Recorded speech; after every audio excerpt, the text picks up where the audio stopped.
está presente, vamos a postrarnos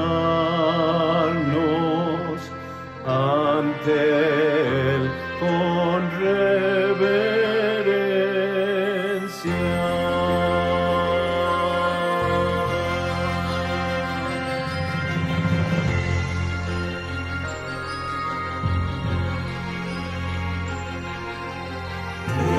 Silencio estemos frente a su grandeza,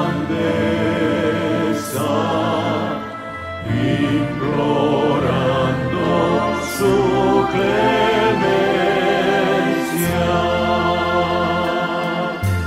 Quien con él quiere andar, su mirada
Buenas tardes, hermanos, bienvenidos nuevamente al culto de adoración a nuestro Señor de la Misión Bautista Vida Eterna de Santiago de Querétaro. Es un gozo estar con ustedes nuevamente para poder escuchar la palabra de Dios que nos tiene el día de hoy en manos de nuestro querido pastor. Les agradecemos enormemente que se tomen este tiempo para estudiar la palabra junto con nosotros y sigamos con este culto, con estas hermosas alabanzas de la Iglesia Bautista Oreb de México, que nos permite utilizar. Alabemos.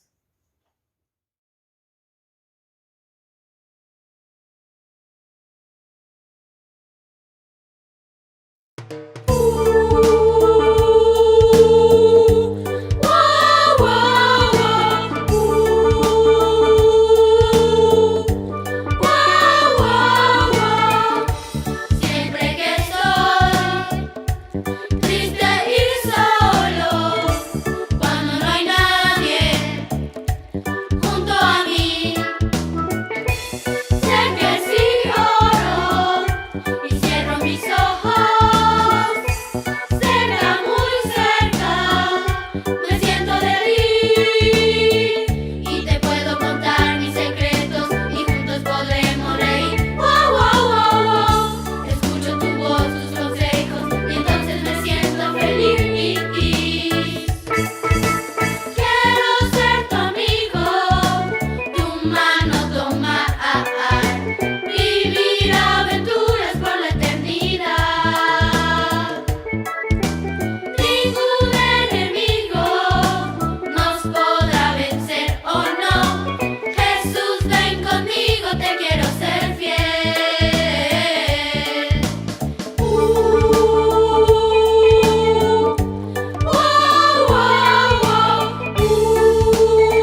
clamo a ti, mi Redentor.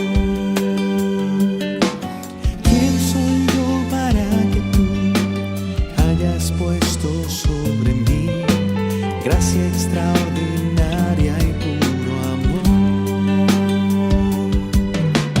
¿Quién soy yo para que tú hayas puesto sobre mí gracia extraordinaria y puro amor?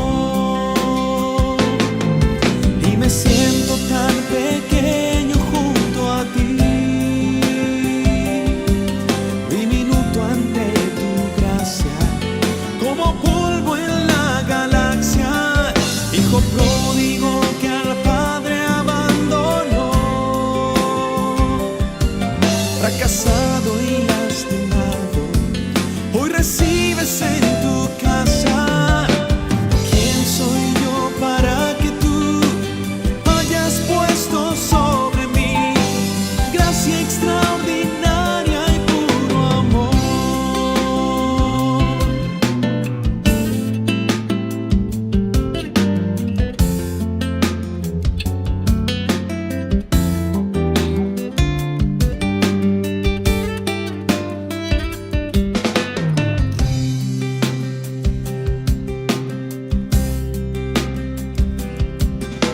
Tu gran amor llegó hasta mí, me dio razón para vivir, me dio el perdón, me dio la paz y otra oportunidad. Y sé que volveré a fallar, pero en tu casa yo quiero estar, ya no alejarme nunca más de tu camino y de tu hogar. ¿Quién soy yo para que tú hayas puesto sobre mí gracia extraordinaria y puro amor? No lo puedo comprender, ¿cómo puedes tú querer a este arrepentido pecador?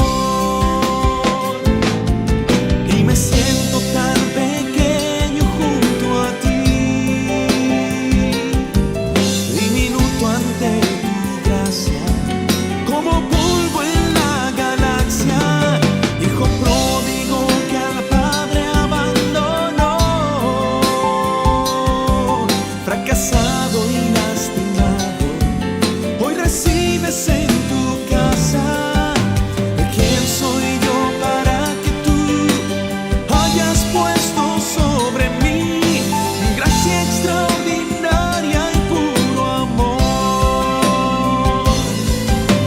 Gracia extraordinaria, gracia extraordinaria, gracia extraordinaria y puro amor.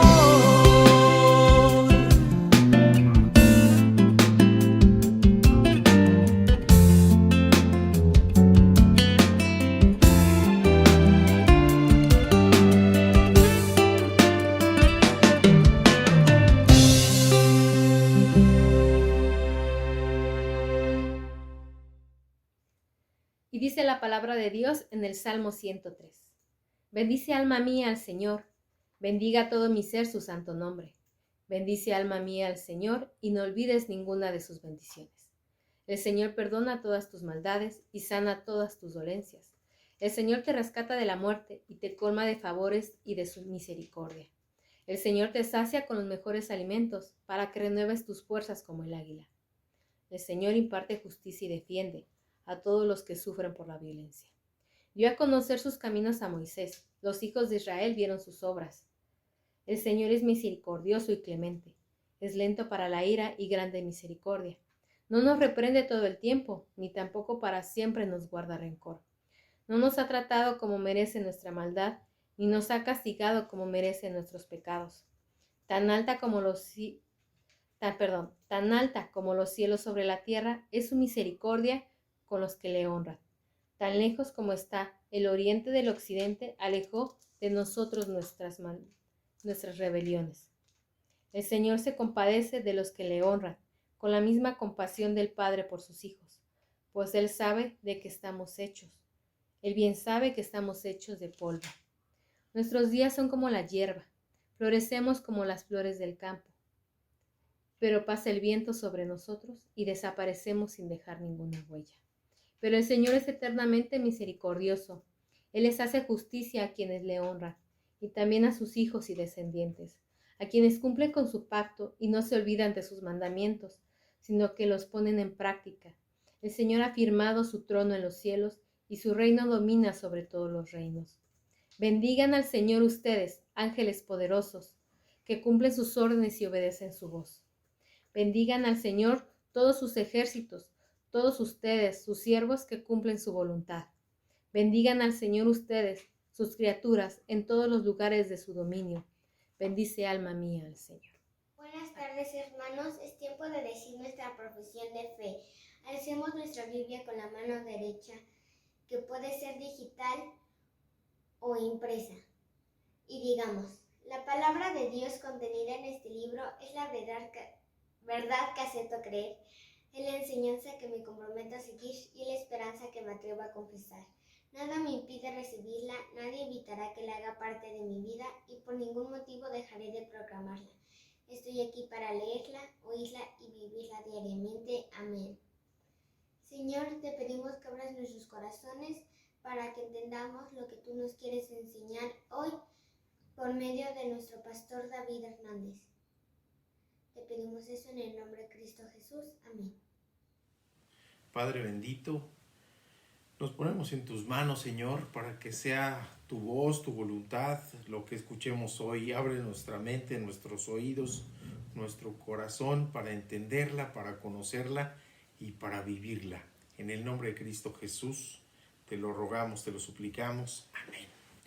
La semana pasada hablábamos lo que pudiera ser la primera parte de esta sección del Sermón del Monte sobre la oración. Hablábamos de las distorsiones que tenemos y que existían ya en aquel entonces en relación a la oración, y que solo se mencionaron algunas, pero seguramente hay muchísimas más que se tendría que analizar con mayor detalle, lo que no es la oración. Y decíamos, la oración no es un escaparate en donde nos mostremos para ser alabados por las demás personas. La oración no es un monólogo, es un diálogo con Dios, no es únicamente lo que nosotros decimos, sino que tenemos que escuchar la voluntad de Dios para nuestras vidas. La oración no es un concurso de oratoria en donde utilicemos palabras rimbombantes y grandilocuencia para enaltecernos y tener vanidad. La oración no es poderosa por sí misma, el poderoso es Dios. La oración no es un parloteo, no es repetir por repetir. La oración tampoco es una carta de presentación en donde nos pongamos loas a nosotros mismos, porque el Señor sabe lo que hay en nuestro corazón y en nuestra mente y nos conoce verdaderamente. La oración no es un pliego petitorio en donde enumeremos lo que queremos de Dios sin tomar en cuenta lo que Él quiere de nosotros y de lo que quiere en nuestra vida. Y tampoco la oración no es un examen oral en donde tengamos que decir las palabras correctas en la sucesión correcta para poder aprobarlo. Lo que el Señor quiere es una oración sincera, adoradores en espíritu y en verdad. La oración entonces es un estilo de vida, es una forma de amar, es una forma de establecer una relación íntima con Dios, es una forma de adoración. Lo que le agrada al Padre es que oremos porque reconocemos quién es Él para nosotros en nuestra vida, que oremos con humildad, con nuestro corazón humillado, que le amemos, que le tengamos por soberano y que aceptemos un diálogo bidireccional con humildad. Así que ahora, como podemos ver en el pasaje paralelo al que vamos a estudiar, son los mismos discípulos los que le piden a Jesús que les enseñe a orar. Nos dice Lucas 11:1, aconteció que estaba Jesús orando en un lugar y cuando terminó uno de sus discípulos le dijo, Señor, enséñanos a orar, como también Juan enseñó a sus discípulos. De esto podemos ver primero que Jesús ora. Es la primera parte que podemos ver. Enséñanos a orar. Los discípulos lo vieron orar. Vieron que practicaba cotidianamente la oración y por lo tanto le piden que les enseñe a hacer lo que Él hace. Es su ejemplo el que lo lleva a los discípulos a quererle imitar. Después de que ora de una forma diferente, peculiar, no como se acostumbraba, y ellos quieren orar de la misma forma. Y tercero, que tienen la suficiente confianza para hablarlo y pedírselo al Señor. Además de que también nos muestran que Juan oraba y enseñaba a sus discípulos, y no olvidemos que algunos de los discípulos de Juan después fueron discípulos del Señor. Y el Señor le encantaba enseñar y predicar. Así que gustoso procedió a cumplir la petición de ellos. Solo diré, antes de iniciar las enseñanzas, que esta es una oración modelo, o para hacerlo más entendible, un modelo de oración. No son las palabras acomodadas de una forma específica y repetidas en esa sucesión ordenada y sistemática y además reiteradamente como se debe orar. Eso sería contradictorio a lo que venía nuestro Señor Jesús hablando previamente, y no hay ni contradicción ni error. No es con repeticiones vanas, ni es poderosa por sí mismo, ni es con superstición que debemos escuchar y decir las palabras así tal cual como están plasmadas. Retomemos también los aspectos positivos que se mencionaba la semana pasada. Es un estilo de vida. Tenemos que acostumbrarnos a orar en todo momento y en toda ocasión, porque es una forma de mostrar nuestro amor a Dios y de demostrar que también tenemos una relación íntima y personal con Él. Uno no se pone a contar intimidades a los desconocidos, pero Dios no es un desconocido, y con Él podemos abrirnos completamente. No es que necesite Él que lo expresemos verbalmente para saber lo que ocurre con nosotros, sino que es una forma de mostrar dependencia y de demostrar nuestra adoración. De modo que el Señor lo que muestra es un modelo de oración, o también una oración modelo, no para repetirla textualmente hasta el infinito, sino para mostrarle confianza, reverencia, sometimiento, dependencia, humildad, la búsqueda de su perdón y nuestro amor y adoración. Todo esto nos muestra Jesús. Hay una serie de televisión que se llama Vecinos, en donde salen algunos personajes. Dentro de ellos hay un matrimonio con severos problemas económicos, pero la señora de nombre Magdalena se engaña a sí misma, y pensando que engaña a los demás de que vive en opulencia. Y todo lo presume, todo es lo mejor, pero ya nadie le cree. Su esposo, Arturo, un hombre maduro, pero en esta serie sometido por Magdalena, trata de hablar con modismos actuales, pero en realidad usa la jerga, las palabras que se utilizaban en los años 70, y siempre remata con esas palabras ya antiguas, como dice la chaviza, con lo que únicamente remarca pues lo anacrónico de su vocabulario. Hoy en día los jóvenes, para decir que está algo bonito, utilizan otros términos, algunos incluso grotescos que por supuesto no voy a repetir.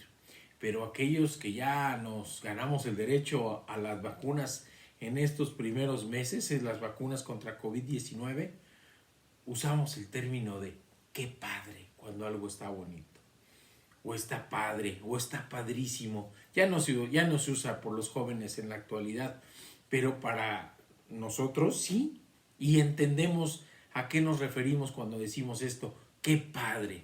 Pues bien, veremos que esta frase aplica, este término aplica, así con superlativo, es más, con el énfasis, es más, con los signos de admiración, cuando decimos qué padre. Y es que tenemos un Padre celestial enorme. Analicemos esto.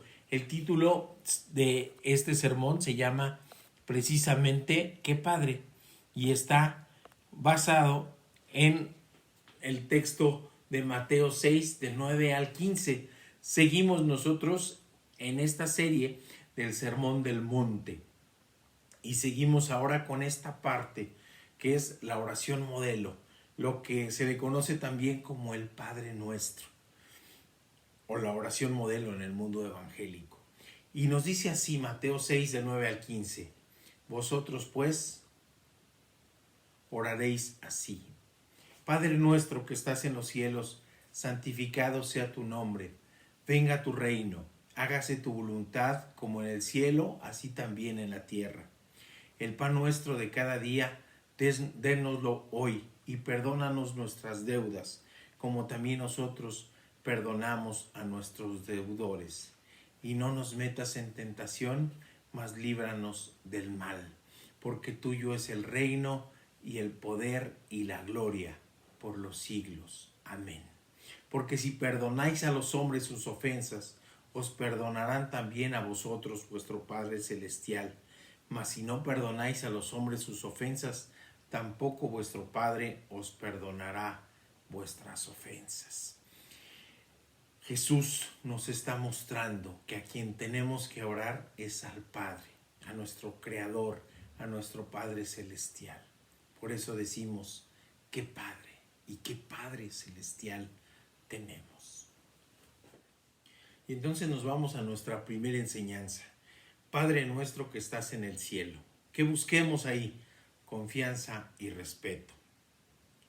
¿Qué siente usted, hermano, cuando su hija o su hijo pequeños se le cuelgan el cuello? Cuando le rodean con sus pequeños brazos, cuando se lo comen a besos. Se derrite nuestro corazón sencillamente. Son de esos momentos en que se es feliz.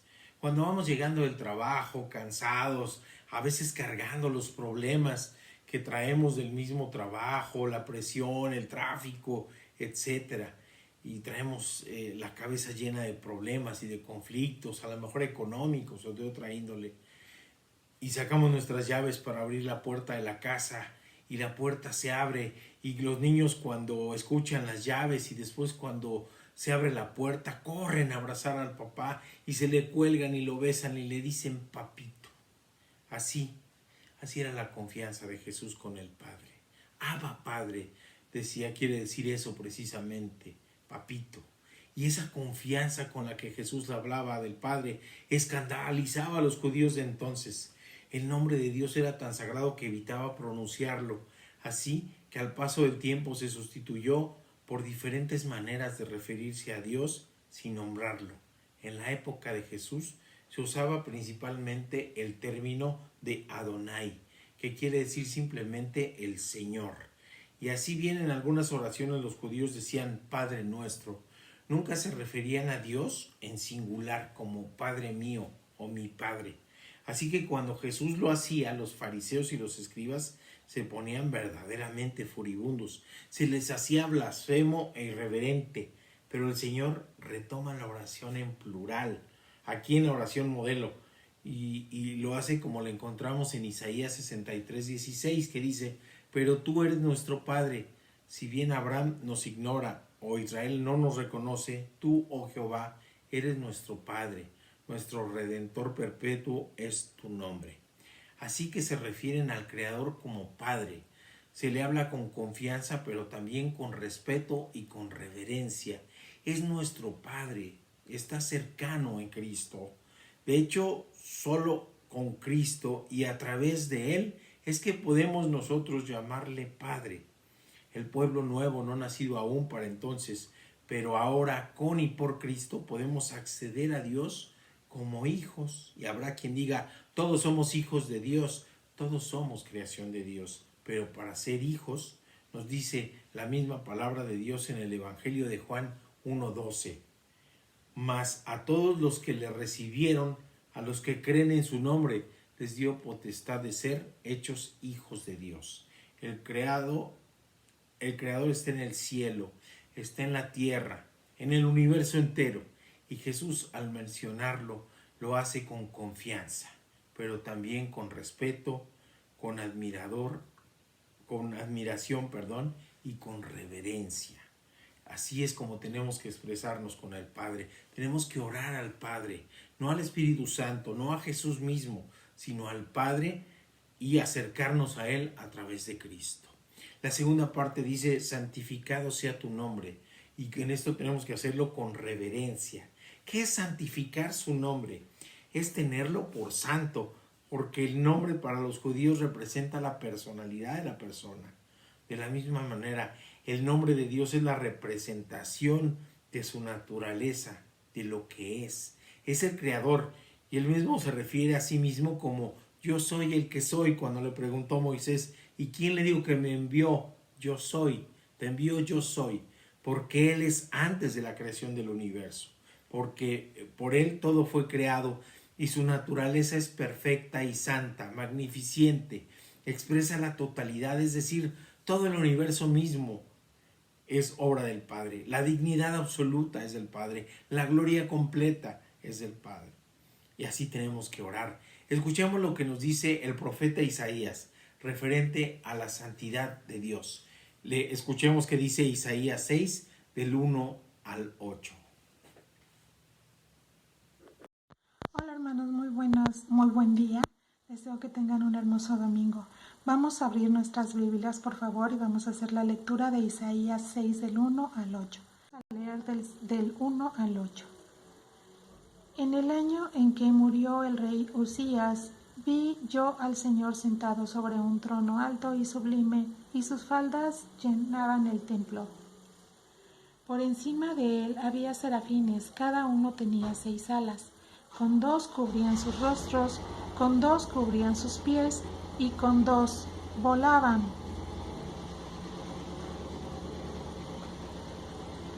Y uno al otro daba voces diciendo: Santo, santo, santo, Jehová de los ejércitos, toda la tierra está llena de su gloria. Y los quiciales de las puertas se estremecieron con la voz del que clamaba, y la casa se llenó de humo.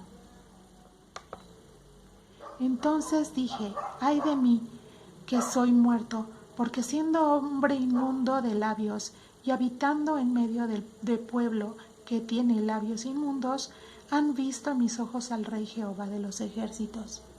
Y voló hacia mí uno de los serafines, teniendo en su mano un carbón encendido, tomado del altar con unas tenazas. Y tocando con él sobre mi boca, dijo: he aquí que éste tocó los labios, y es quitado tu culpa, y limpió tu pecado. Después oí la voz del Señor que decía: ¿a quién enviaré? ¿Y a quién irá por nosotros? Entonces respondí yo: heme aquí, envíame a mí. Amén. Así que es honrar su nombre, honrarle a Él, de la misma manera que adorarle es con nuestra manera de vivir. Se encuentra escrito en el Antiguo Testamento Elohim 2500 veces, Elohim 57, El 226, Elim 9 veces y Yahvé algo más de 6000 veces. No es la manera en cómo le nombremos, sino lo que Él representa para nosotros. Adonai, por ejemplo, que se utilizaba en el tiempo de nuestro Señor Jesucristo, también se puede traducir como mi amo. Si de veras es nuestro Señor, si de veras es nuestro Rey, si de veras es nuestro soberano, debemos vivir conforme a su voluntad para nuestra vida, porque vivir equivocadamente, vivir en el error, es decir, vivir en el pecado, es profanar y denigrar su reino. Luego viene el versículo 10, venga tu reino, hágase tu voluntad, como en el cielo, así también en la tierra. ¿Qué tenemos que buscar a través de esto? El sometimiento, mostrar nuestro sometimiento a Él. Su reino es eterno. Con su Rey soberano se concreta la encarnación de Cristo. El reino viene con Cristo. El reino es universal y eterno, pero para nosotros se concreta con la encarnación de Cristo y terminará de completarse con la segunda venida del Mesías. Pero es el mismo Jesús quien le pide al Padre que este reino llegue ya.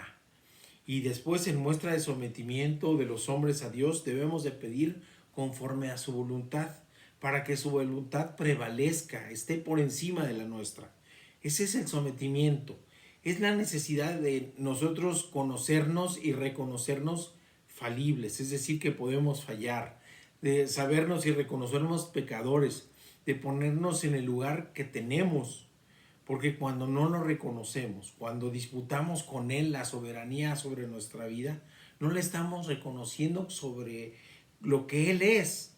No necesita nuestro reconocimiento, Él lo es, pero es importante que nosotros reconozcamos lo que es para nosotros, el soberano del universo. Y si verdaderamente somos hijos de Él, entonces debemos esforzarnos y forzarnos a reconocerle, reconocer el papel que estamos. Su voluntad es que le amemos, que le alabemos, que le adoremos y que nos amemos los unos a los otros. Es nuestro Padre y como hijos suyos debemos de buscar ser como Él, a su imagen, con la estatura del varón perfecto que es nuestro Señor Jesucristo, nuestro Señor y Salvador, hombre al 100%, pero Dios también al 100%. Por eso nos exhorta la palabra de Dios en Malaquías 2:10. ¿No tenemos todos un mismo Padre? ¿No nos ha creado un mismo Dios? ¿Por qué pues nos portamos deslealmente el uno contra el otro, profanando el pacto de nuestros padres?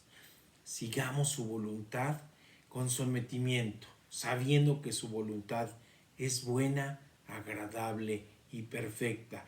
Y con toda certeza y con toda seguridad, su pensamiento es mayor que nuestro pensamiento. Y nos ama, nos ha demostrado ese amor. Después nos dice, el pan nuestro de cada día, dánoslo hoy. ¿Qué tenemos que mostrar aquí? Reconocimiento de nuestra dependencia.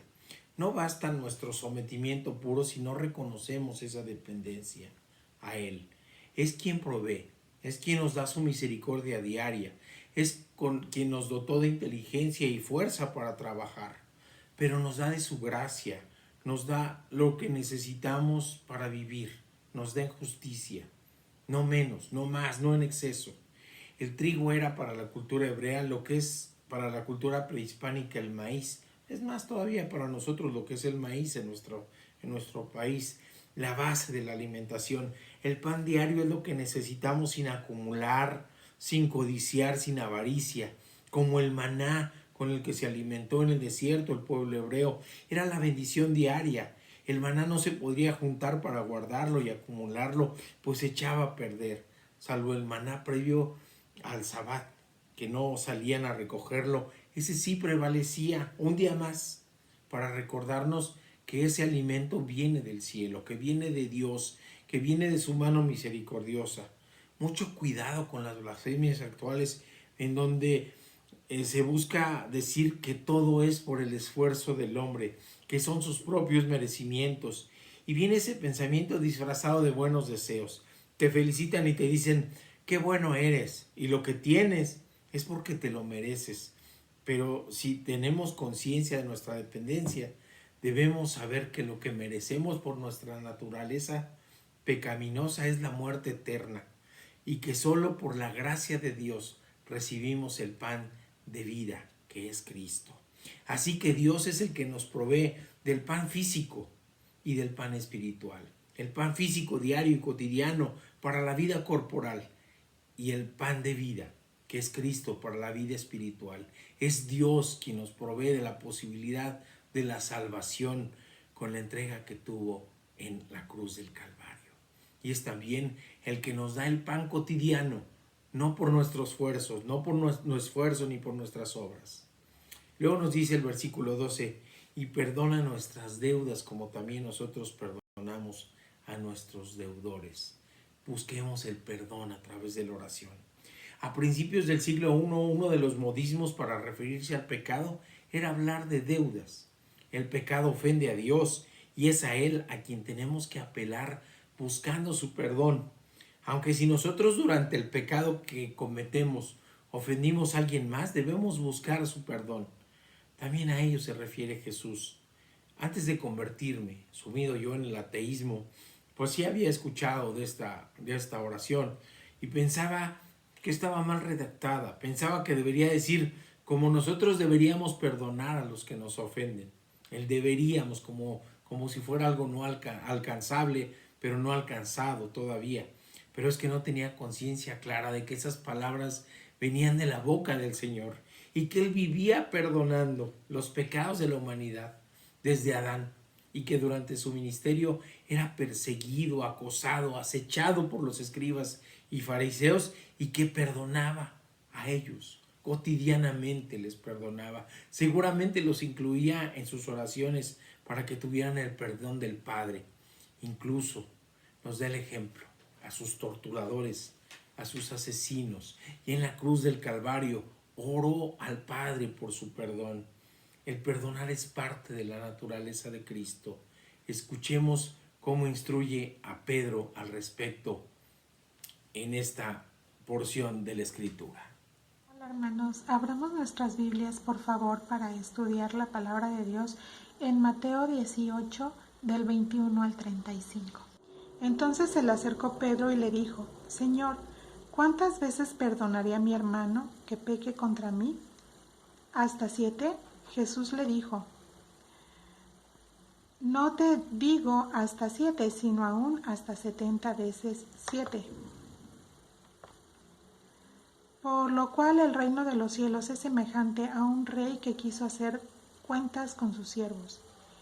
Y comenzando a hacer cuentas, le fue presentado uno que le debía 10,000 talentos. A este, como no pudo pagar, ordenó su señor venderle, y a su mujer e hijos, y todo lo que tenía, para que se le pagase la deuda. Entonces aquel siervo postrado le suplicaba diciendo: Señor, ten paciencia conmigo, y yo te pagaré todo. El señor de aquel siervo, movido a misericordia, le soltó y le perdonó la deuda. Pero saliendo aquel siervo halló a uno de sus consiervos que le debía 100 denarios, y haciendo de él le abogaba diciendo: Págame lo que me debes. Entonces su consiervo, postrándose a sus pies, le rogaba diciendo: Ten paciencia conmigo, y yo te pagaré todo. Mas él no quiso, sino fue y le echó en la cárcel hasta que le pagase la deuda. Viendo sus consiervos lo que pasaba, se entristecieron mucho y fueron y le refirieron a su señor todo lo que había pasado. Entonces, llamándole su señor, le dijo: Siervo malvado, toda aquella deuda te perdoné, porque me rogaste.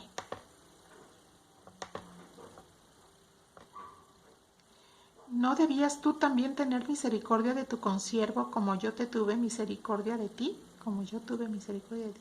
Entonces su señor, enojado, le entregó a los verdugos hasta que pagase todo lo que le debía. Así también mi Padre Celestial hará con vosotros si no perdonáis de todo corazón cada uno a su hermano sus ofensas. Amén. El 7, mis queridos hermanos, es el número perfecto, es el número de Dios. Así que, como lo acabamos de escuchar, cuando Jesús le dice a Pedro: perdona 70 veces 7, lo que está diciendo: perdona siempre, hasta el infinito. Usted, hermano, hermana, amigo, amiga, ¿tiene rencores con alguien? ¿Ha sido lento para perdonar?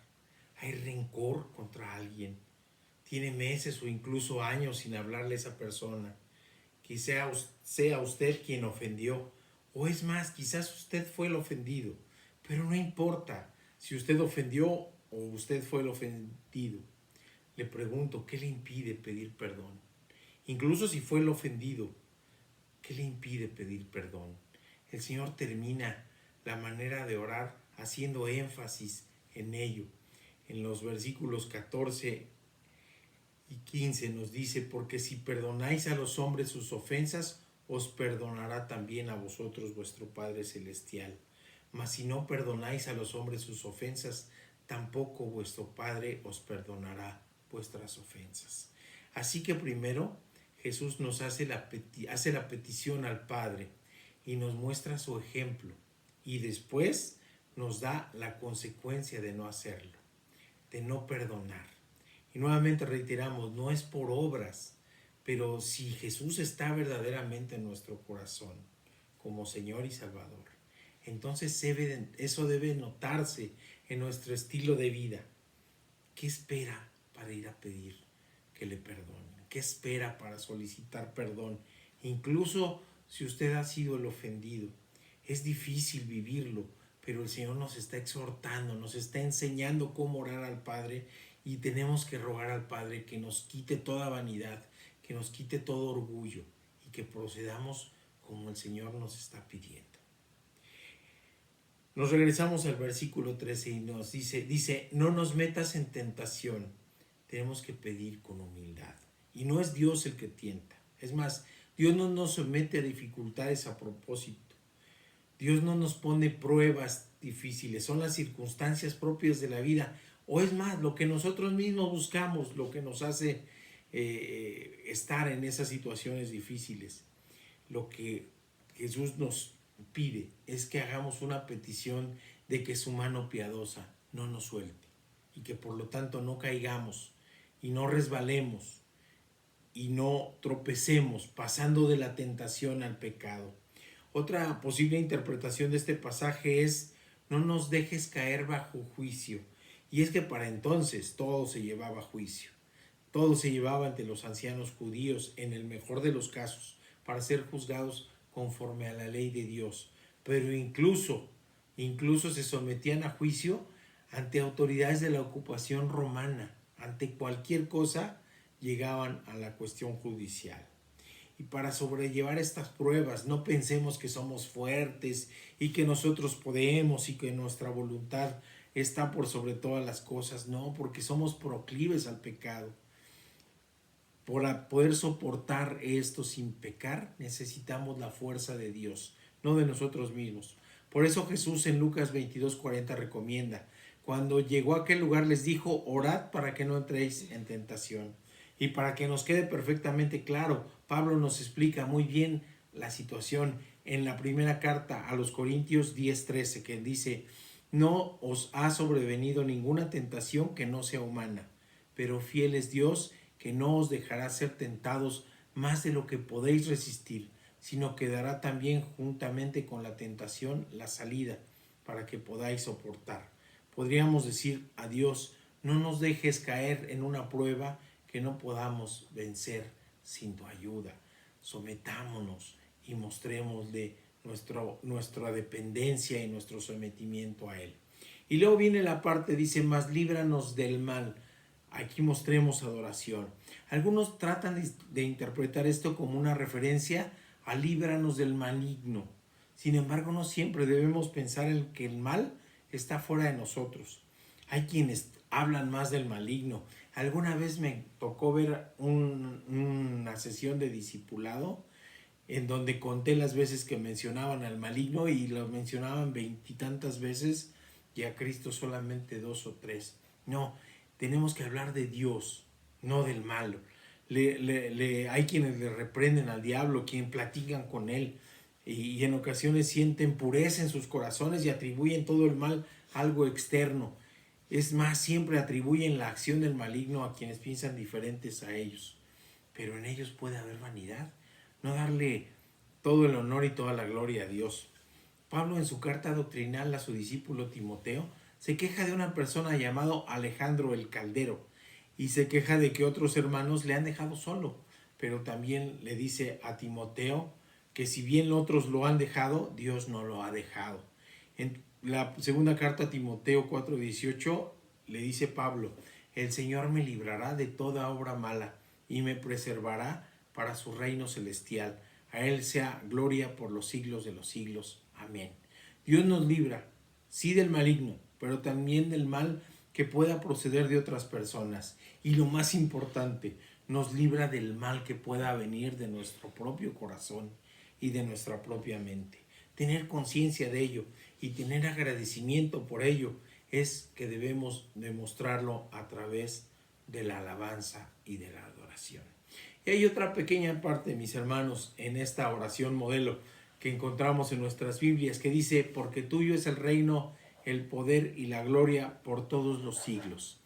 Hay una anotación, esta parte, que no aparece en los escritos antiguos, y hay un acuerdo entre los diferentes comentaristas y estudiosos de la Biblia de que esto fue un añadido, que alguien lo comentó y se añadió a este texto, y ha permanecido esta parte porque en nada contradice al texto original, en nada contradice a la oración del Señor, y sí refuerza cada uno de los puntos anteriores. Incluso en esta revisión última no se retiró de la versión Reina Valera actualizada 2015. Reconozcamos esta frase en nuestro corazón, aun cuando no haya salido de los labios de nuestro Señor. Si bien no es inspiración divina, sí puede mostrarnos iluminación divina a través de nuestras vidas si hacemos este reconocimiento mostrado en esta frase por algún comentarista en los siglos posteriores. Reconozcamos que suyo es el poder y la gloria por los siglos de los siglos, reconociendo a Dios como origen y fuente de este conocimiento a través de una revelación específica en su palabra escrita. Tenemos un desafío tremendo.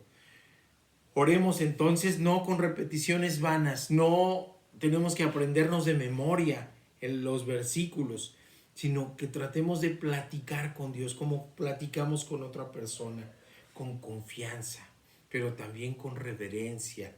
Platiquemos con Él mostrando sometimiento, mostrando dependencia, buscando el perdón, buscando mostrarle nuestra humildad y nuestra adoración. En el discipulado del Venir y Ver del pastor Gilberto Gutiérrez, pastor de la Iglesia Bautista Oreb de la Ciudad de México, iglesia madre de nuestra misión, nos propone iniciar orando, alabando y adorando a Dios por quién es Él. Después agradecer por lo que nos ha dado.